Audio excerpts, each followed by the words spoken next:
오늘은 사무엘 하 말씀으로 같이 나누고자 합니다.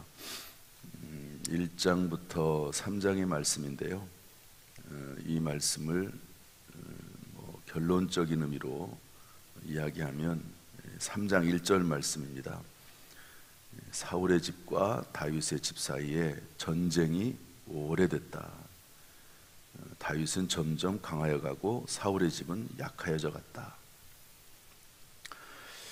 이렇게 계속해서 점점 강해지는 집안이 있고 또 약해져 가는 집안도 있을 수 있다 하는 것을 우리에게 알려주고 있습니다. 이제 사무엘 상의 마지막 부분에서 어떤 일이 있었냐면 사울 왕이 죽죠. 사울 왕이 전쟁에 나가서 세 아들과 함께 죽습니다.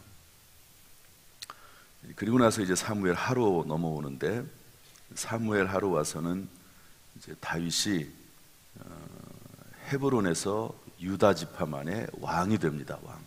유다 지파 사람들이 다윗을 왕으로 추대하죠. 추대합니다. 이미 사무엘 선지자를 통해서 기름 부음을 받았기 때문에 굳이 또 다른 어떤 선지자의 기름 부음을 받을 필요가 없습니다. 그래서 이제 유다 지파가 왕으로 추대를 하고, 그러면 이제 나머지 11지파가 있잖아요. 그 11지파는 어떻게 되느냐? 사울 왕의 아들 이스보셋이라고 하는 사람이 왕으로 추대가 돼요. 그래서 이제 북쪽에는 북이스라엘은 이스보셋, 남쪽에는 다윗, 이제 유다 지파의 왕이 들어서게 되는 것이죠. 그러다가 물론 이제 이스보셋이 죽고, 그리고 다윗이 이제 전체를 아우르는 통합 왕이 되는 것을 볼 수가 있습니다. 그러니까 10년 동안 다윗이 고생을 하죠. 10년 동안 사울 왕에게 쫓겨다니면서 엄청난 고난을 합니다. 우리가 상상할 수 없는 전 고난이라고 저는 보고 있습니다. 그래서 다윗도 시편 23편에 뭐라고 쓰고 있냐면, 내가 사망의 음침한 골짜기를 다닐지라도, 그냥 시적 표현이 아니라고 저는 봅니다. 실제로 생사가 순간순간마다 다가오고 또 떠나가고 하는 이런 상황 속에서 고생을 하면서 살다가 헤브론에서 왕이 됐습니다. 거기에서 왕으로서 있다가 통합왕이 되는데요. 오늘 본문의 말씀 속에서 몇 가지 좀 살펴보려고 합니다. 첫 번째는 따라야 할 본보기. 어쨌든 이 부분은 좀 나중에 살펴보겠습니다. 하나님은 어떤 분이신가, 이건 좀 나중에 살펴보고요. 오늘 성경 말씀을 통해서 피해야 할 행동에 대해서 좀 살펴보겠습니다. 우리 1장 10절 말씀 한번 다 같이 읽어보죠. 1장 10절 말씀 다 같이 시작. 그가 엎드러진 후에는 살 수 없는 줄을 내가 알고 그의 곁에 서서 죽이고 그의 머리에 있는 왕관과 팔에 있는 고리를 벗겨서 내 주께로 가져왔나이다 하니라. 이게 어떤 말이냐면, 사울 왕이 죽었습니다. 그리고 다윗은 그 소식을 들었죠. 그런데 어떤 사람 하나가 찾아와 가지고, 여기 이제 8절에 보면 아말렉 사람이라고 되어 있는데, 어떤 사람 하나가 찾아와 가지고 자기가 사울 왕을 죽였다는 거예요. 내가 사울 왕을 죽였습니다. 그래서 그의 왕관과 팔에 있는 고리를 벗겨서 내 주께로 가져왔습니다. 이 이야기를 하는 이유는 뭘까요? 자기가 다윗을 그렇게 죽이려고 쫓아다녔던 사울 왕을 죽였으니까 자기의 공적이 있다. 나에게 상을 주든지 한 자리를 주든지 그렇게 해달라고 하는 건데요. 여러분, 그런데 사울 왕이 어떻게 죽었습니까? 전쟁에서 패했습니다. 그런데 이제 그 당시에는 칼을 들고 다니는 그 소년들이 왕 옆에는 따라다녔거든요. 그런데 그 소년에게 내가 이 전쟁에서 이길 수가 없으니까 부상도 당했는데 나를 죽여라. 그랬더니 못 죽이죠. 어떻게 자기가 섬겼던 왕을 죽입니까? 더구나 하나님의 기름 부음 받은 종인 왕과 왕을 어떻게 죽입니까? 그러니까 안 죽여요. 그래서 사울이 자기가 스스로 자결해서 죽거든요. 그런데 여기는 자기가 죽였답니다. 자기가. 거짓말이죠. 거짓말. 이 아말렉 사람은요, 거짓말을 하는 죄라고 할까요? 뭔가 자기의 이익을 위해서 거짓말을 했습니다. 그런데 이 거짓말이 다윗이 좋아할 말이 아니에요. 다윗이 이제 이 사람을 죽이거든요. 근데 죽이는 이유가 뭐냐면 거짓말 때문에 죽이지 않습니다. 너 거짓말했구나. 그렇게 죽이질 않아요. 왜 죽이냐면 네가 여호와의 기름 부음 받은 자를 두려워하지 아니하였느냐. 14절에 그렇게 되어 있습니다. 네가 여호와의 기름 부음 받은 자 죽이기를 두려워하지 아니하였느냐. 그러면서 이 사람을 죽입니다. 다윗은 아주 철저해요. 정말 철저합니다. 여러분, 다윗은 사울왕을 죽일 기회가 2번 있었습니다. 죽여도 충분합니다. 사실은 다윗을 죽이려고 쫓아다닐 이유가 없거든요. 사울왕이. 그리고 2번씩이나 기회를 준 것은 어떻게 보면 하나님이 기회를 줬다 이렇게 생각할 수도 있습니다. 하나님이 다윗이 동굴에 숨어 있는데 사울왕이 용변을 보러 들어왔네요. 어두컴컴한 곳에. 여러분, 사울왕은 항상 부하들을 데리고 다니잖아요. 군사들을. 근데 화장실 갈 때까지 데리고 갈 수는 없잖아요. 근데 거기 다윗 숨어 있네요. 하나님이 주신 기회다 이렇게 생각을 하고 죽일 수 있습니다. 그렇다고 해서 누가 뭐라고 하겠습니까? 그런데 죽이지 않습니다.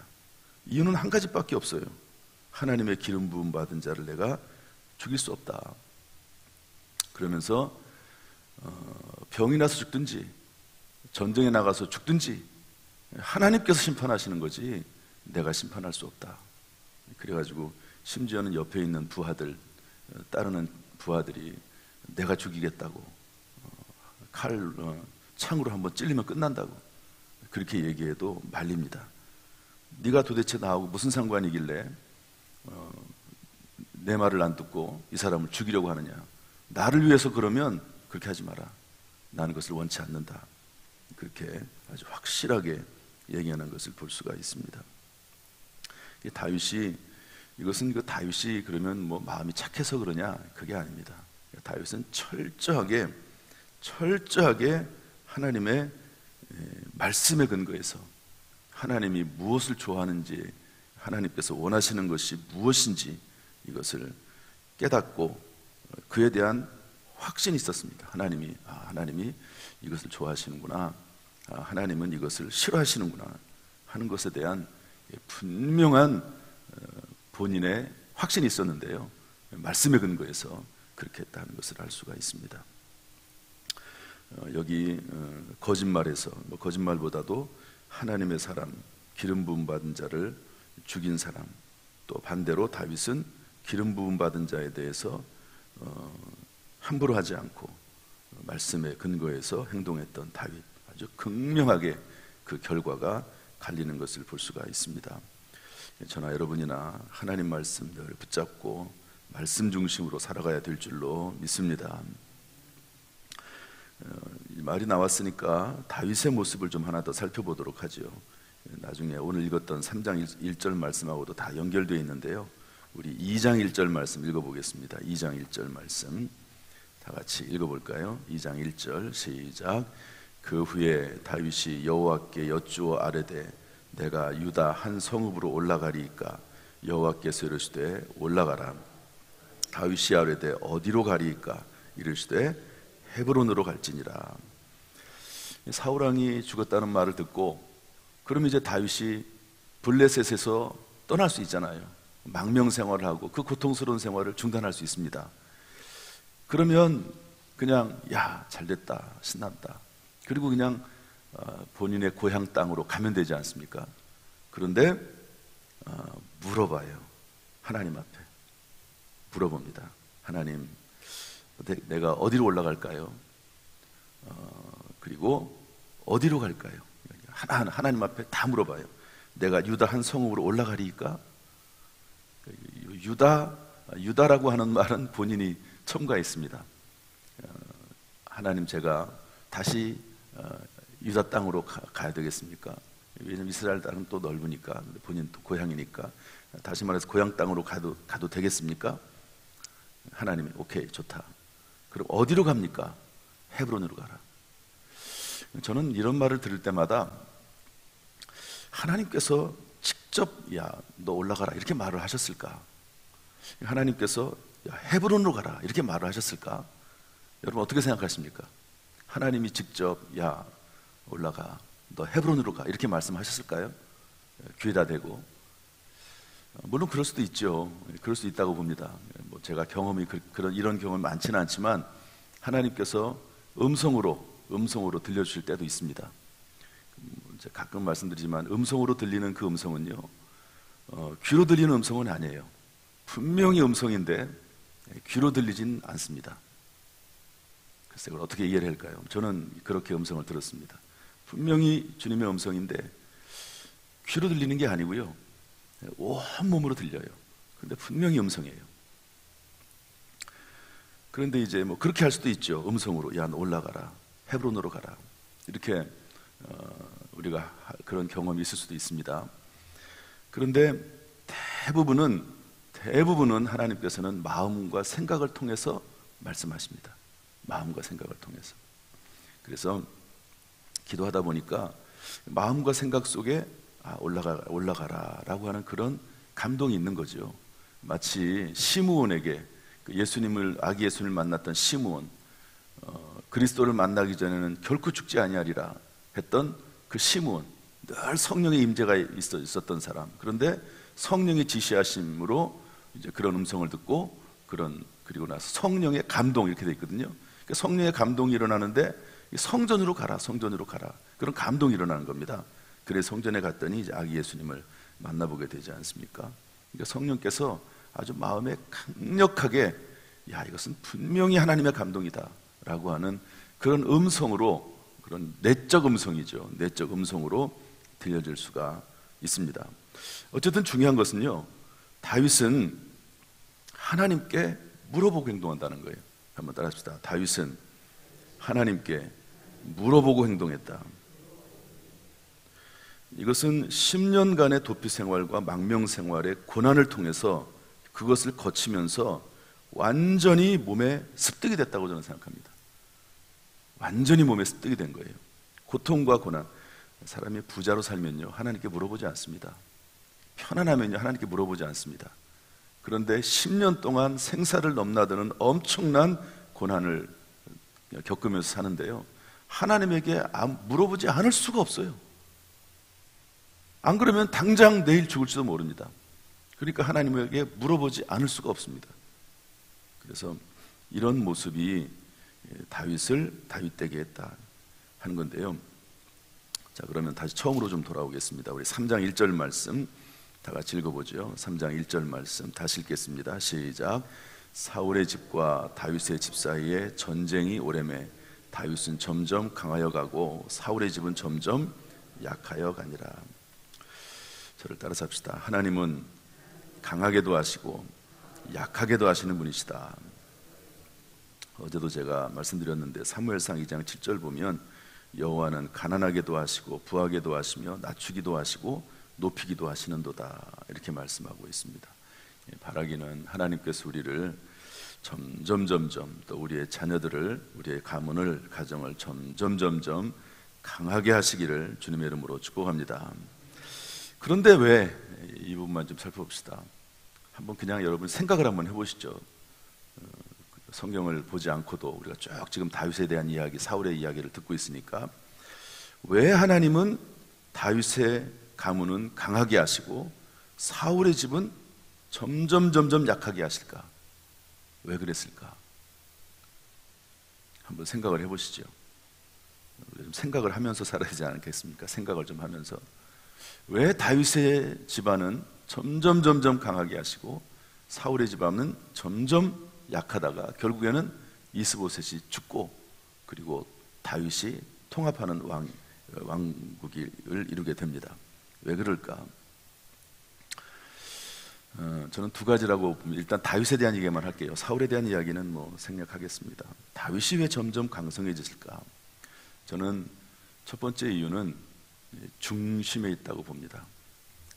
사무엘이 이제 그 이세의 아들들을 다 불러다가 이제 기름 부으려고 할 때 큰아들이 너무 잘생기고 키도 크고 힘도 세고 이러니까 하나님이 택하신 사람인가 보다라고 해서 기름을 부으려고 하는데 하나님께서 아니라고 하죠. 그러면서 뭐라고 말씀하시죠? 하나님은 외모를 보시는 것이 아니라 뭘 본다고요? 중심을 보신다, 이렇게 말씀하고 있습니다. 그리고 이 중심은요, 다윗의 생애 가운데 평생 이어집니다. 평생 하나님을 향한 그 중심, 그 중심이 평생 이어져요. 물론 한번 실수하긴 해요, 밧세바의 사건 때. 그런데 하나님 앞에 빨리 회개해요. 나단 선지자가 이야기할 때 하나님 앞에 빨리 회개합니다. 다윗이 중심을 그래도 되찾는 거죠. 빨리 회개하는 게 정말 귀중한 일입니다. 중심이, 다윗은 하나님께 분명했었다. 중심이. 그게 제가 보는 여러 가지 많이 있습니다. 아까도 말씀드렸듯이 기름 부음 받은 자에 대한 말씀에 대한 부분, 하나님께 물어보고 행동한다, 이런 부분 다 있지만, 일단 첫 번째로는 중심이 하나님께 향해졌다. 여기서부터 시작하는 것 같아요. 하나님을 향한 중심이 분명했다.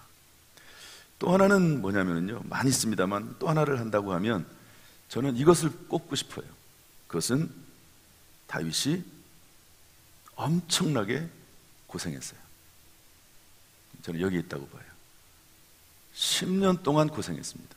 그것도 보통 고난이 아니고 생사를 넘나드는 고난을 당했습니다. 그런데 사울 왕은 고생하지 않았어요. 사울은 왕이 될 때도 고생하지 않았습니다.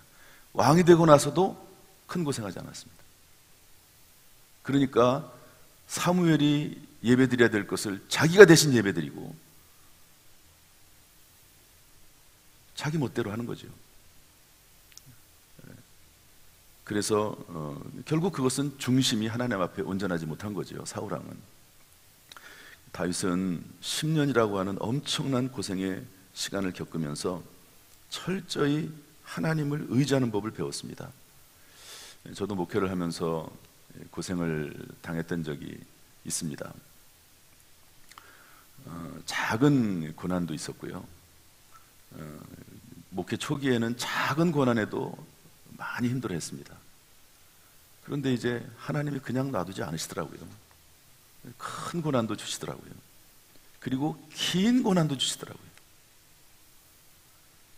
그런데 그것을 통해서 알 수 있는 것은 하나님을 알게 되고 하나님을 배우게 되는 것 같아요. 그런 고난이 없으면 하나님을 알지 못합니다. 하나님이 어떤 분이신지 배우지를 못합니다. 저는 그래서 다윗이 중심이 하나님 앞에 있었고, 또 하나는 고생했다. 이 고생, 이 말은 없었으면 좋겠는데, 근데요, 여러분 성경에 나와 있는 위대한 인물들을 다 보십시오. 고난을 겪지 않은 사람은 한 명도 없습니다. 그리고 하나님이 쓰시는 것이 더 크면 클수록 그 고난은 더 큽니다. 상상할 수 없는 고난을 겪으면서 살아나가는 것을 볼 수가 있습니다. 그래서 혹시 우리에게 있는, 하나님이 감당할 만한 시험을 주십니다. 할렐루야. 감당할 만한 시험을 주세요. 그러니까 너무 염려할 필요는 없습니다. 고난을 겪어야 되나 보다. 이 말이 맞긴 하지만 하나님이 감당할 만한 고난 주세요. 감당. 또 피할 길도 주신대요. 시험 당할 즈음에 도저히 얘가 감당하지 못할 것 같다 그러면 또 피할 길도 주신대요. 얼마나 하나님 앞에 감사합니까? 그러니까 하나님은 고난을 통해서 철저히 훈련시킵니다. 그랬다 고난 줬다가 감당하지 못할 것 같으면 또 피할 길도 주시고, 그러면서 하나님께서요, 사람의 인생을 이끌어 가세요. 하나님께서 훈련시키시고 세워나가시고 성장시키시고 성숙시키시고 하는 것을 볼 수가 있습니다. 어쨌든 다윗은 점점 강하여 갔다 이렇게 되어 있습니다. 바라기는 우리 모든 성도들이 점점 강하여지고 점점 하나님 앞에 온전히 쓰임받는 복된 성도님들 또한 가정 되기를 주님의 이름으로 축복합니다. 오늘 어떤 일을 만난다 할지라도 믿음 안에서 극복하고 이겨내고 승리하기를 주님의 이름으로 축원합니다. 기도하겠습니다. 하나님 아버지, 다윗은 점점 강하여 가고 사울의 집은 점점 약하여 가니라.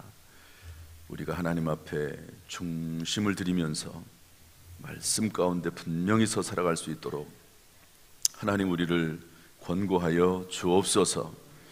그러나 다윗도 실수하고 아브라함도 실수하고 모세도 실수했습니다. 하나님 우리를 불쌍히 여겨 주시어서 자격이 없지만 하나님 우리에게 주의 은혜로 말미암아 모든 어려움을 극복하고 오히려 더 잘 되는 역사가 있도록 주여 우리를 도와 주옵소서. 우리 성도들에게 은혜 베풀어 주시고 기름 부어 주시고 예수의 보혈로 덮어 주시고 오늘 하루도 우리의 남은 생에도 승리하도록 도와주시기를 간절히 원하오며 예수님의 이름으로 축복하며 기도하옵나이다. 아멘. 이제는 우리 주 예수 그리스도의 은혜와 아버지 하나님의 무한하신 사랑과 성령님의 감동, 감화, 은혜, 축복, 교통하심이 우리 모든 성도들에게 함께 하시기를 간절히 축원하옵나이다. 아멘.